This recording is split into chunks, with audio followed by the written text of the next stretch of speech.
Shalom saudaraku, berjumpa lagi bersama dengan saya, Gembala Jemaat Gereja Isa Al-Masih Lawang Like Generation, dalam program Sapa Jemaat di Rumah. Tetap semangat, tetap berpengharapan, dan harus selalu yakin menjadi pemenang-pemenang di dalam Tuhan kita, Yesus Kristus. Firman Tuhan kali ini terambil dari 1 Petrus 4 ayat 13. 1 Petrus 4 ayat 13 berkata, sebaliknya, bersukacitalah sesuai dengan bagian yang kamu dapat dalam penderitaan Kristus, supaya kamu juga boleh bergembira dan bersukacita pada waktu Ia menyatakan kemuliaannya. Saudaraku, apa yang biasanya menjadi alasan orang berbahagia? Umumnya orang akan menjawab karena hidupnya diberkati, karena bisnisnya sukses, karena rumah tangganya baik-baik saja, karena sembuh dari sakit atau terlepas dari berbagai-bagai masalah. Intinya, orang berbahagia atau bersukacita karena sesuatu yang menyenangkan dirinya. Itulah sebabnya ada begitu banyak orang memburu kesenangan, memburu kesuksesan, memburu keberhasilan dan lain sebagainya, karena mereka berpikir di tempat-tempat seperti itu mereka akan menemukan apa yang namanya kebahagiaan dan sukacita. Menjadi pertanyaan adalah, bagaimana bila hidup kita menderita? Bagaimana bila kita mengalami lembah-lembah kekelaman? Apakah kita masih bisa menemukan kebahagiaan dan sukacita di sana? Berdasarkan apa yang saya jelaskan di atas, maka kita tidak akan pernah mungkin menemukan sukacita di dalam penderitaan dan kesengsaraan. Namun firman Tuhan yang baru saja kita baca memberikan penjelasan bahwa bersukacitalah dan berbahagialah apabila kamu menderita karena Kristus. Pernyataan firman Tuhan ini tentu sangat aneh saudara-saudara, mengingat ada begitu banyak orang mencari Tuhan, mencari Allah, mencari sesembahan dengan tujuan agar hidupnya berbahagia, agar hidupnya sukacita, agar hidupnya senang dan lepas dari berbagai-bagai penderitaan. Lalu mengapa kita ikut Kristus harus menderita? Kita ikut Kristus harus mengalami penderitaan, bahkan harus kehilangan nyawa? Saudara-saudara yang dikasihi oleh Tuhan, firman Tuhan memberikan penegasan ini agar kita sadar bahwa keselamatan yang kita terima itu karena ada Kristus yang telah menderita bagi kita, bahkan telah mati untuk dosa dan pelanggaran kita. Kalau Allah sang pemilik kehidupan rela datang ke dalam kehidupan kita, rela mati, rela menderita dan mati untuk kita, tidakkah kita yang sudah diselamatkan itu patut meneladani apa yang sudah Tuhan kerjakan? Oleh sebab itulah, maka ketika kita harus menderita karena Kristus, Alkitab mengatakan apa? Berbahagialah, bersukacitalah, karena kamu dianggap layak untuk menerima bagian penderitaan yang telah Ia alami. Dengan kata lain, menderita demi Kristus adalah sebuah kehormatan yang tidak semua orang sanggup menerimanya. Umumnya, orang senang mengikut Kristus karena diselamatkan, karena diberkati, dan karena menerima janji-janji penyertaan Allah. Namun apabila kita menerima anugerah itu, yaitu turut menderita bersama dengan Kristus, saya ingin katakan itu adalah hal yang luar biasa yang tidak diberikan kepada banyak orang.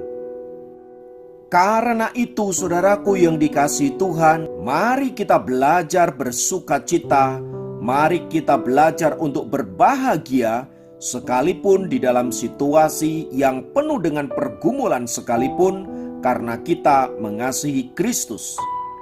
Hal inilah yang dilakukan oleh seorang hamba Tuhan yang bernama Richard Wurmbrand.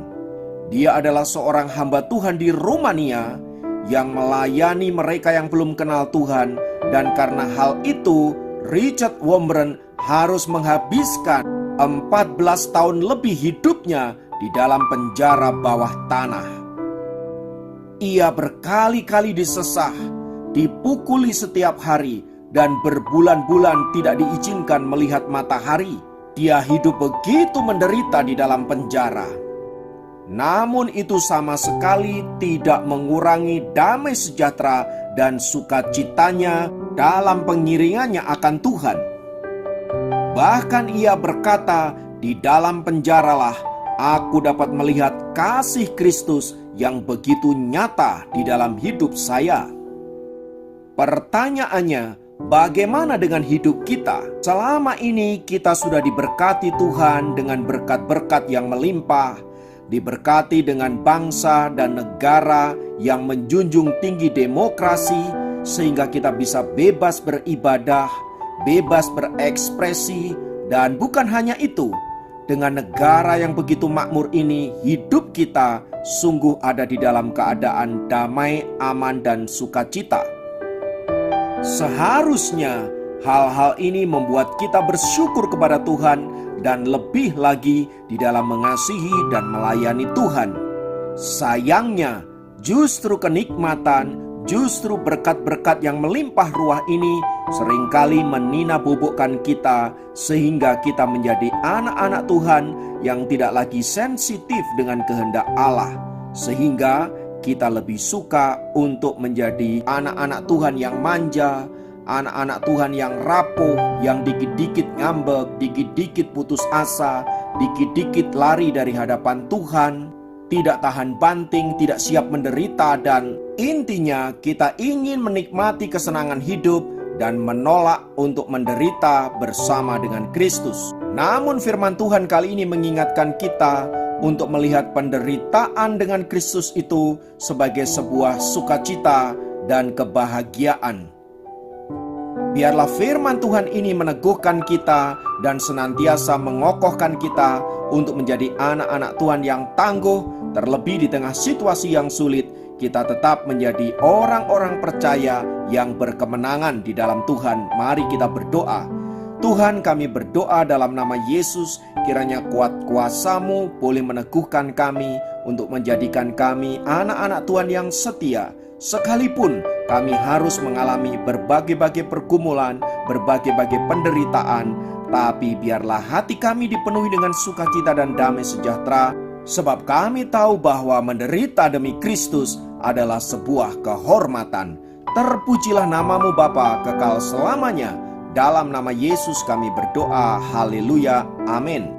Demikian program Sapa Jemaat kali ini. Sampai jumpa dalam program Sapa Jemaat yang lain. Tuhan Yesus memberkati.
Seumur hidupku masuk dalam